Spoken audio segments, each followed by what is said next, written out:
daughters, grandchildren. Every single person. This is not an issue that's going away. And we're not going to stop. And I feel that this is a real, today and beyond, a real demonstration of integrity. And as my dad, who was a very, very smart man, used to say to me, Dr. James Helm, the proof is in the pudding. So we're going to find out. Thank you.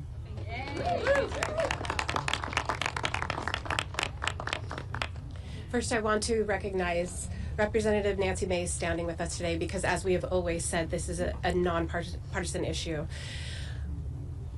What we know in the sexual violence arena is that there are more sexual abuse, sexual assault, and trafficking victims in the country, in the world, than any other tragedy. And consistently, those victims and survivors are told one of two things: shut up or move on.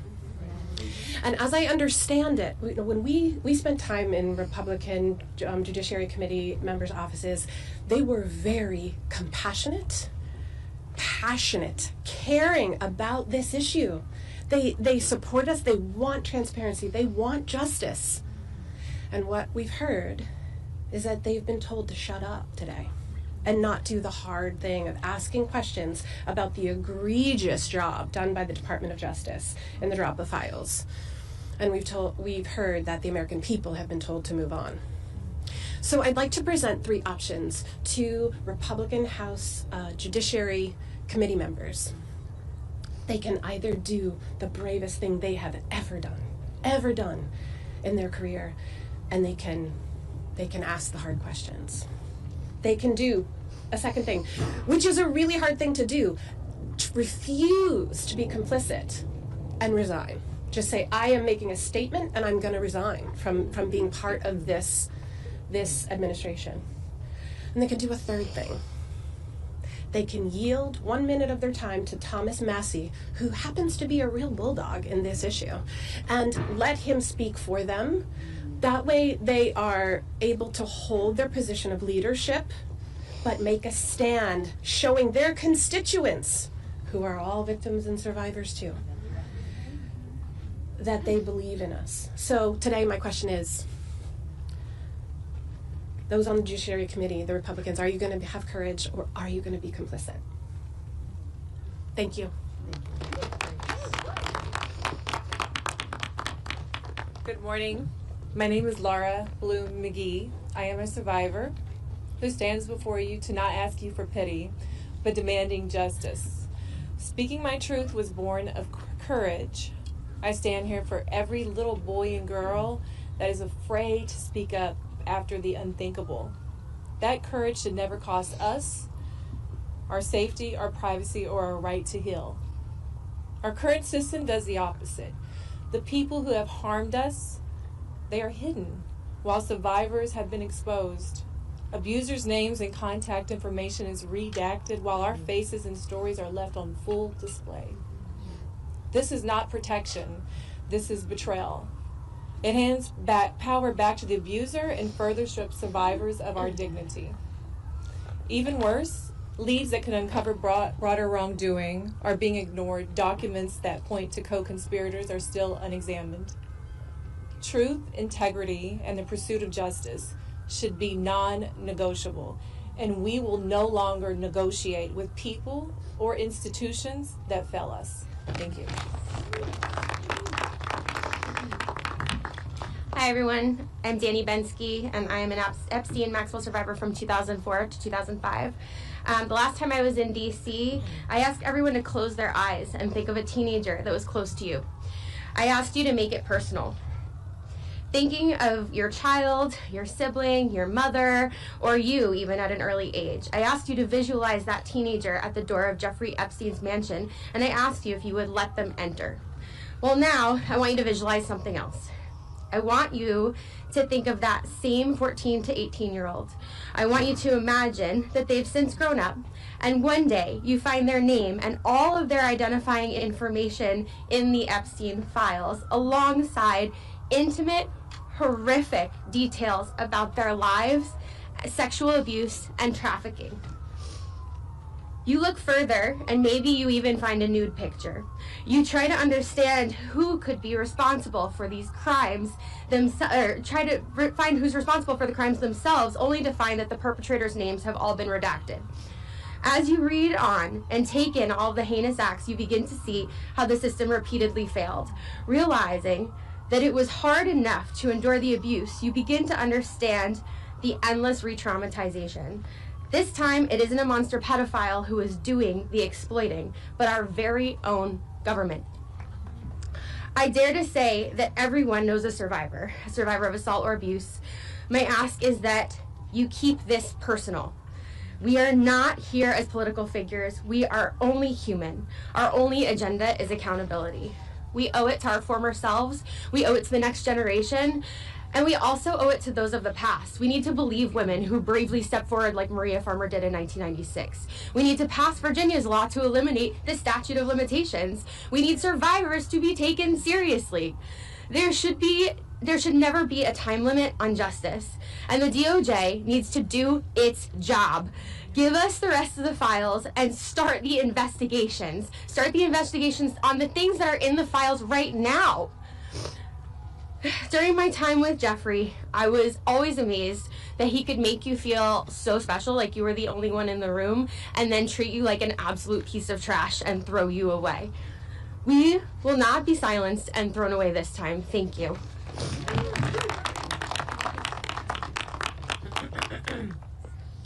Hello, my name is Liz Stein. I met Ghislaine Maxwell and Jeffrey Epstein in 1994 when I was a senior in college.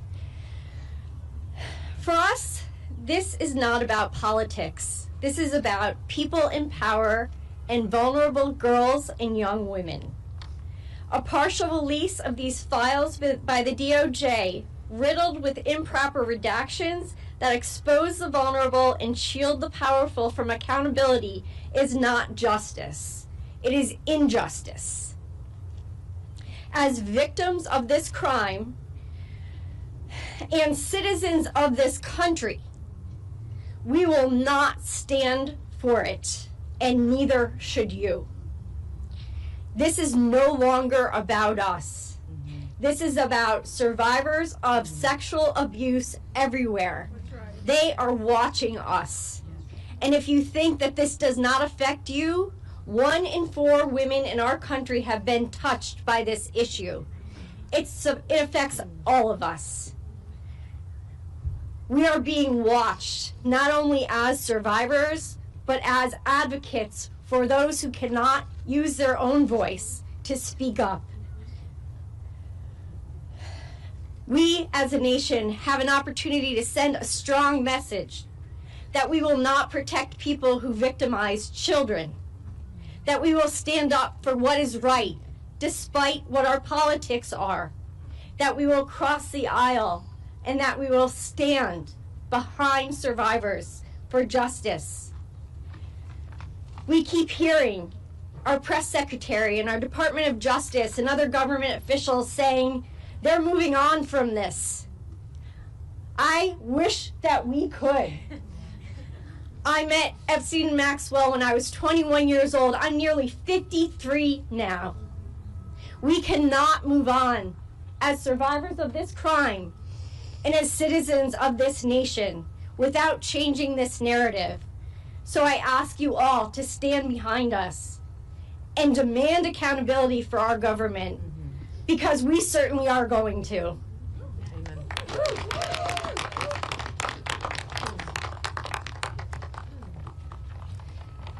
Hello everyone, and good morning. We are here today asking for basic safety, dignity, respect for survivors and Americans. In recent releases, survivors' names were not properly redacted. The failure has put people in danger, personal information has been exposed, information that can lead to harassment, threats, and retaliation. Some of those impacted are Jane Does who have never broken their silence, who have never chose to be public, and who deserve protection, not exposure. We are still asking a question the public deserves answered. How is the Department of Justice able to carefully redact the names of powerful men, yet fail to protect survivors? We stand here today, united and strong, and we are asking for something simple. Treat us like human beings. We have families, we have lives, we did not cause these crimes, and we should not be the ones paying for the price again. And if more documents are released, we are demanding that the DOJ take the time to do this the right way, fully and respectfully redact survivors' identities and any identity details connected to them. We also need to address the allegations contained in these materials. Every credible allegation must be taken seriously and investigated thoroughly, no matter who the person is, how wealthy they are, or how connected they are. We understand that these are allegations and due process matters, but survivors are human beings who shared something horrific. They deserve to be heard, and they deserve a real investigation, not dismissal, delay, or silence. So everyone watching, stand with survivors, demand accountability, demand transparency, demand investigations that do not protect the powerful while exposing the vulnerable. And those who were involved, those who know what happened, those who enabled it, those who stayed silent, do the right thing. Answer the questions, cooperate, because the survivors are done carrying the burden alone. Moving forward, we, and when I say we, I mean the whole world, expect true transparency and justice for those who have not yet received it. I want to emphasize that after Congress reviewed the unredacted files yesterday and discovered that more powerful individuals were involved, I'm left wondering, why haven't we started an investigation this yet? Other countries have taken action, so why is the United States lagging behind, especially in a nation that prides itself on justice? This is what we believe in, this is what we demand. So the real question here is, when will the Department of Justice start investigation, not only the allegations, but to the powerful men that are running free? Thank you, everyone. Good morning, everybody. We are here today as survivors and as the families of survivors of Jeffrey Epstein and Ghislaine Maxwell. We are here as the family of Virginia Roberts-Giuffre. My name is Sky Roberts, and I am the brother of Virginia Roberts-Giuffre. Pam, I have a clear and simple message for you. The way this administration, and you specifically, have handled survivors has been nothing short of a failure. I have a message from Annie Farmer. She's not here today, but I love her to death. Believe that. And she said, Pam, do your job. Do your job, Pam. And I feel that. There are serious questions that demand answers. Why are the perpetrators' names being redacted while survivors' names are left unredacted? We are done with excuses. We are done with delays. No more lies. No more deflection. We want answers, and we want accountability. Virginia was not a headline. She was a daughter, a sister, a mother, and a human being. She carried what was done to her for years and still chose to fight, not just for herself, but for others who were afraid or silenced. And we need to say this plainly. The handling of the Jeffrey Epstein case has been mismanaged again and again across administrations, across agencies, and across years. That failure is not abstract. It has caused real, lasting damage to survivors, and that is not up for debate. We are here to see whether our representatives will stand with survivors, not with excuses, not with delay, not with political convenience. We are here to see whether you will ask the hard questions that have been avoided for far too long. And with that, I'm going to turn it over to Amanda. To Ms. Bondi, we are deeply disappointed by the way you and your leadership in this department have treated survivors. And today, while you're being questioned, we ask you to look in the eyes of every single one of us and remember Virginia Roberts-Giuffre, who paid the ultimate sacrifice for the trauma that she had endured. We ask you to remember the lives that we have lost during this process. Accountability means real answers, not evasion. It means transparency, not more hiding. And we ask Congress that if Pam Bondi has been found where you have misled or gave false testimony, you must be held to the same standard as everyone else. No title, no power, no connections should change that. And to the American people, take heed. Be mindful of any government or any powerful people who try to tell us that what we lived through is not real, that what happened to us didn't happen, who ask us to doubt what our ears can hear and what our eyes can plainly see. That is how abuse is protected, and that is how it thrives. We are here because survivors have had their lives defined by what powerful people did to them behind closed doors, while institutions have continuously looked away. Today, Congress has a chance to prove that this country is still not looking away. We are not here for theater, and we are not here for talking points. We are here for truth, we are here for justice, we are here for accountability, for Virginia and every survivor. Amen.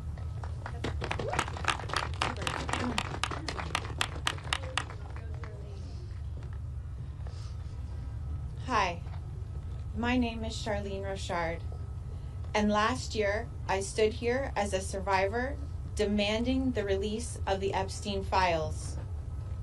Today, I stand here again as a citizen demanding accountability now that Congress is questioning Pam Bondi of the Department of Justice about the handling of the Epstein Files Transparency Act. Let me be clear. Survivors are furious. We watched the Justice Department botch redactions so badly that victims' images were exposed while predators' identities were kept hidden and protected. That does not feel like an accident or a clerical error. It feels like betrayal. The people who were supposed to protect us instead shielded abusers and re-traumatized survivors.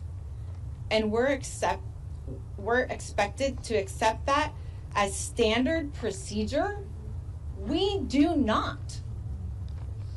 Pam Bondi claims she was defending the independence and integrity of the Justice Department, but survivors have every right to ask, where was all that integrity when survivors were exposed? Where was that independence when victims were silenced? Where was all that commitment to justice when the truth was buried to protect reputations? These are not partisan attacks. These are demands for basic human morality and accountability. When officials are accused of weaponizing the Justice Department, we know exactly what that means because we've lived through the consequences. This inquiry confirms what survivors have known for decades. The Justice Department has been influenced and manipulated in ways that harmed us. We are told to wait for transparency, to trust a system that already failed us, to accept redactions that protect the powerful and expose the powerless. But our trauma wasn't delayed. Our pain was not postponed. And our trust has been shattered. So I will say what many survivors feel. Pam Bondi and the Justice Department failed us repeatedly across administrations, across political lines, across decades, and the people who had the authority to intervene chose silence, secrecy, and self-preservation and called it justice. I'm here to make sure no one in the Justice Department, no matter their title, rewrites history or escapes accountability. And so today, I'm asking survivors, allies, lawmakers, and citizens to refuse silence, demand oversight, demand transparency, demand a Justice Department that protects the vulnerable instead of the powerful. Stand with us. speak with us and do not look away. Accountability will not come unless we insist on it together. Thank you. Thank you so much. Please welcome Representative Nancy Mace. Hold on one second. I just want to let members of the media know that because the judiciary hearing is starting soon, some of the survivors are going to go take their seat right now. But we are going to continue this press conference because we have a few more important statements to make. And Representative All right, thank you. Good morning. For thousands of years, women have been considered second-class citizens. Back to the book of Genesis, chapter 24, when Dinah was raped by a prince, they tried to negotiate a deal to sweep it under the rug until her brothers took up swords. And today, the Epstein survivors who are here, advocating on their behalf, want America and the world to know they are no longer second-class citizens. And women in this country should never be treated like second-class citizens. And their stories are truth. Their stories are real. They're vulnerable. It is traumatic, and it is lifelong trauma for each and every one of them. I have lost all faith in the justice system today, but I have not lost faith in the stories of the survivors of Jeffrey Epstein and Ghislaine Maxwell. And I want the survivors to know that the world is watching.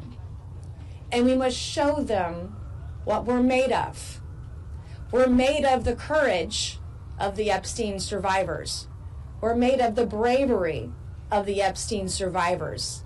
We're made of the truth of the Epstein survivors. And we're here today to demand justice for the Epstein survivors.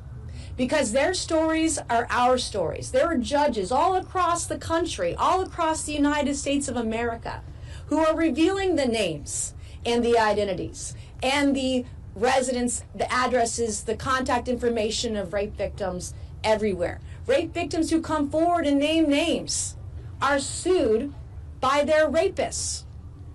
This is happening not just to them, but to women everywhere. In my case, I went to the law enforcement over 2 years ago. Evidence on a silver platter. Today, not a single person arrested, not a single person in jail. And so the days of the cover-up are over, and I am begging the media, don't make this partisan. This is about the victims. And this will go down, the Epstein saga and Maxwell, this will go down as one of the greatest cover-ups in American history. And I'm going to stand with the Epstein survivors until my last breath to ensure that the rich and powerful do not get away with this. Because America's system is a two-tiered system of justice. There's one for the rich and powerful, and there's one for the rest of us. And those days are over, and I want the rich and powerful, the princes, the princesses, the prime ministers, the former presidents to know your days are numbered. Thank you, and God bless each and every one of you.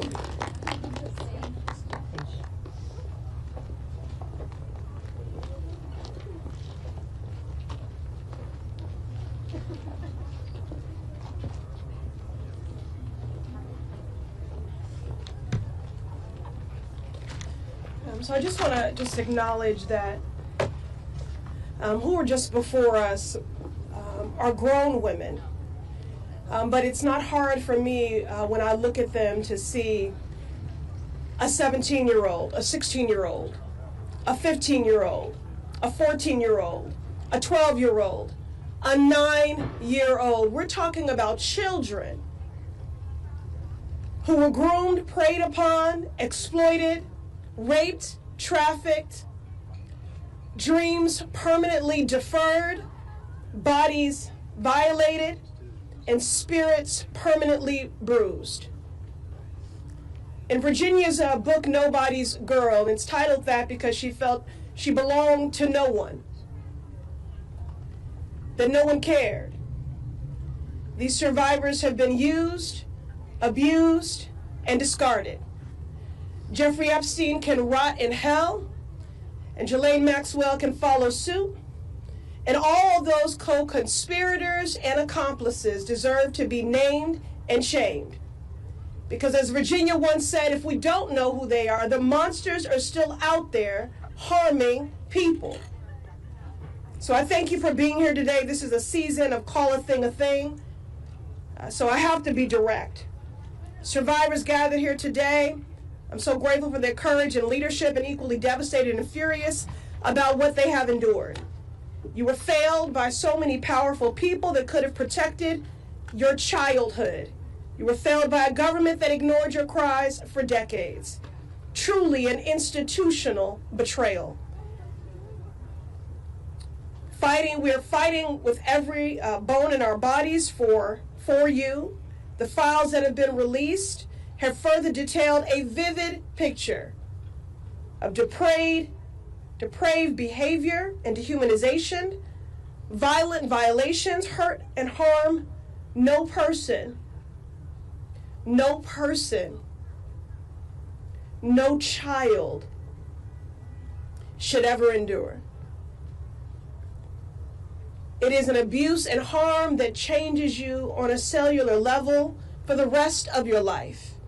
It is a lifetime sentence. And together we are fighting for every survivor carrying visible and invisible scars, burdened by shame. Let me be clear, the shame is not yours to carry.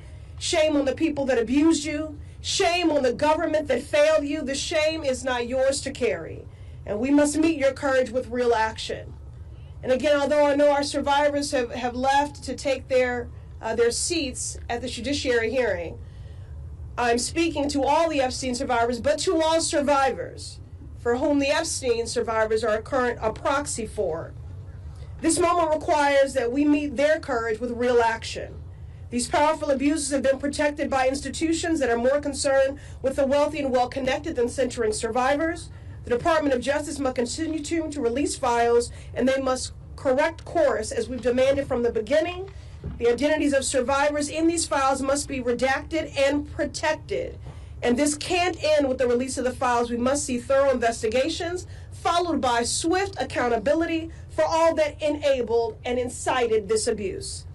Words are important, but actions are what matter now. And that's why we will not yield. Thank you for being here today, and our work continues. Good morning, everyone. I am Congresswoman Melanie Stansbury, and I am so proud to represent New Mexico's 1st Congressional District and to stand with the survivors, and to be joined by my colleagues from the Oversight, Judiciary, and other committees of jurisdiction in this case. While the survivors have left to attend the Pam Bondi hearing that starts in just a few moments, we will stay for a few extra moments to answer questions of the press. You see behind me members of the Oversight Committee that have been engaged in a months-long bipartisan investigation in the Epstein case. Let me begin by saying one thing. Believe the survivors. We are being asked every single day to name names. They have named the names. They are in the files. Believe the survivors. Believe your eyes. Believe what you are reading. They have named the names, and for the last 20 years, justice has not been served here in these United States. 20 years ago, in 2007, the U.S. Department of Justice and the FBI drew up a 56-page indictment that included 32 counts of federal crimes against Jeffrey Epstein and his co-conspirators, and 1 year later dropped the case. In the years that ensued, hundreds and potentially thousands of additional victims of sexual violence were allowed to happen because the United States government failed to act. Today, that same injustice is continuing right now here in the halls of Congress, the halls of the Department of Justice, and yes, in the halls of the White House. Late last night, I posted an FBI file that names names. That is the FBI's file. Those are the names of rich and powerful people, including presidents, that the FBI itself was tracking in the Epstein investigation. That is based on victims naming names. So believe the victims. Believe your eyes. The names have been named. They are in the public domain. They are in the files. And we will tell you unequivocally, we will keep naming names. While we do, as members of Congress, have access to these unredacted files, let us be clear, the law is clear that these files should never have been redacted the way that they are currently. It is very clear that the United States government is involved in an active cover-up and protecting the allies of the President and the Department of Justice, and that active members of this administration have lied under oath to the American people and to this Congress, and we will hold you accountable. Now, it has already been stated multiple times this morning, the governments across the world are acting. Governments across the world are demanding accountability. People are rising up. Survivors are coming forward. People are naming names, and names are being taken down. Yet here in the United States, the injustice that has spanned now 2 decades is continuing because of an active cover-up by the president himself. So what we ask all of you, the American people, members of the press, the eyes of the world who are watching us here in the United States, believe the survivors. Have courage. Do the right thing.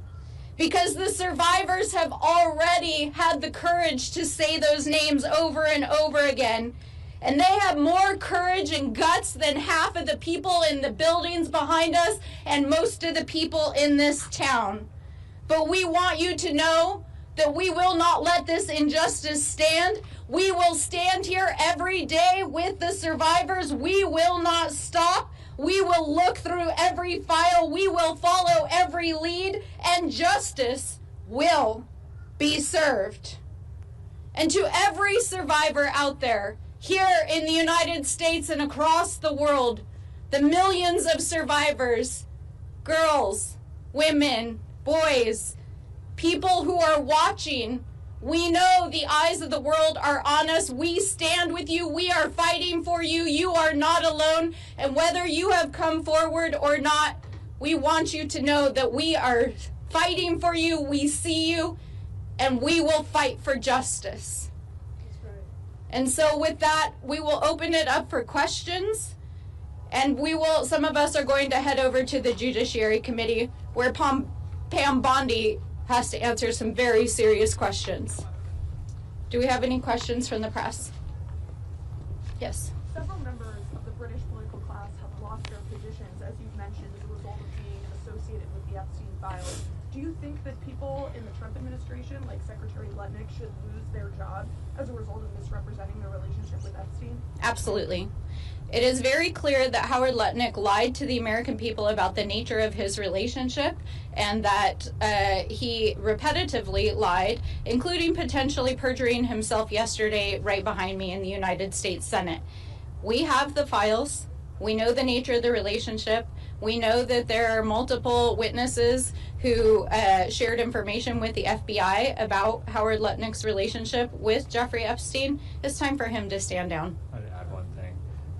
What message does it send about our country to our kids when people in Europe are being held accountable, but people in the United States are not being held accountable for the same exact situation? So we have to hold people in this administration accountable, no matter how powerful they are.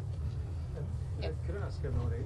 And this is 𝗘cie has𝗳𝗲𝗄 from Virginia. Over time, we've heard more about the involvement of the man formerly known as Prince Andrew. We've heard statements from Buckingham Palace and from William and Kate saying their thoughts are with the victims. I just wonder what your thoughts are. Jeffrey Epstein was a man who was invited to the palace. He was in the Balmoral estate, the royal estate. He was a man who was in the midst of the royal family. What would you say to King Charles with regard to what he should do as the head of the royal household? Should he get involved? Should he publicly answer questions? What action would you like to see?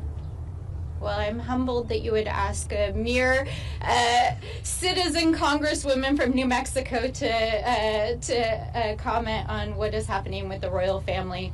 But let me just say this generally. When you examine what the FBI and the United States investigated of Jeffrey Epstein for more than a decade, it is very clear that his crimes included not just sex trafficking, but international money laundering, potential influence peddling of state secrets to foreign governments. We still don't understand the nature of his intelligence work, and it is not only a stain on the reputation of all world leaders that there are leaders that were in association with Epstein and his sexual crimes, but it's also a national security risk. And I think that what has unfolded in the UK over the last couple of weeks is that Jeffrey Epstein was a national security risk to the UK, and it's important that the individuals who may have either intentionally or inadvertently shared information be held accountable. Yeah, I think in terms of King Charles, I mean, the family's reputation is on the line right now. And so I hope they do the right thing by letting authorities hold Andrew accountable for anything he did. I still want to continue to see if Andrew will come and testify before our committee. But certainly the victims have said that justice has many forms, and one of them is the reputations and titles and power of many of these people who were involved in these crimes. And so their reputation is on the line right now. Yeah, is that a question that you have, given that Epstein was in amongst the royal family via Andrew for so long? Is that a question that you have, perhaps? You know, did the wider royal family know more than we know? No more than they're letting on? It's hard for me to say. I think that's why we want all the documents to know exactly what evidence there is of any sort of knowledge of the crimes. And I think especially when you have a peek behind the redactions and some of the email correspondence, Jeffrey Epstein had a vast network of leaders, businessmen, others that he was involved with globally, and it's not necessarily indicative that he was doing work for governments or that others in the government were involved, but it's clear that his influence peddling and his business scheme involved maintaining those kinds of relationships. So I think at this point it's unclear that there's any evidence that points to broader participation outside of the individuals who've so far been named. Are there other questions? Yes, go ahead. My name is Christine Hillier, and I'm with 𝗘𝗃𝗀 Governance Lab. And have you seen any patterns of this overlapping with structural defects within our own CPS and family court system? Oh, absolutely. I think one of the things that we met extensively, a number of members and survivors yesterday, to talk about what comes next. And I want to make clear that both the members of Congress who are supporting the survivors and the survivors see this not as just a moment of accountability in this case, but about changing the culture and trajectory of violence against women and sexual violence here in the United States and around the world. And it's very clear that our justice system is not a trauma-informed justice system. The way in which the justice system is not only covering up the case now, but re-traumatizing and putting victims at risk is a part of the problem. But there are many laws that need to be changed. In addition to the bill that was introduced yesterday by Congresswoman Ledger Fernandez, there's a whole slate of legislation around violence and sexual violence around women, dealing with state statutes around the statute of limitations on these issues, and building a system that not only believes survivors but supports them. And so part of our goal over the coming months is going to be to lift up survivor stories at more length so that they can tell their stories, so that young women especially and vulnerable people know what it looks like, so they can help protect themselves, and so that we can change the laws to protect survivors in a better way. Yeah, go ahead. Okay, so I'm an engineer, and so I have a history of working for the U.S. Air Force and the Department of Defense as a GS-12 training to be a GS-14.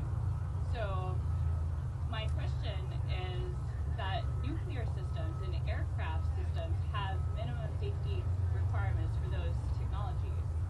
They have automatic interlock, like safety interlocks. Do you consider the operating system of the government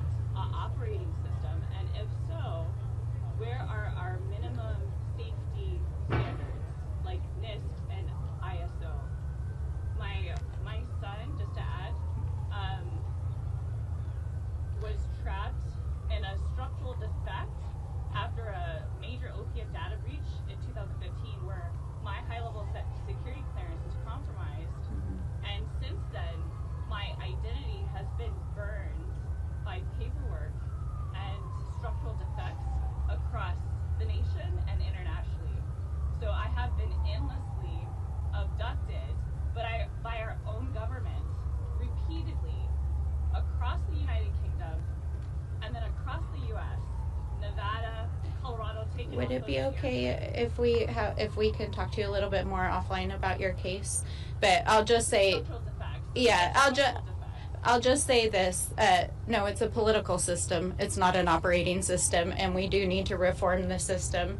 We'll take one more question, and then we're going to go ahead and head over to judiciary. Brown representing both sides of a system at the same time as a structural defect that resulted in the Sorry, I just want to. What do you want to hear from Pam Bondi?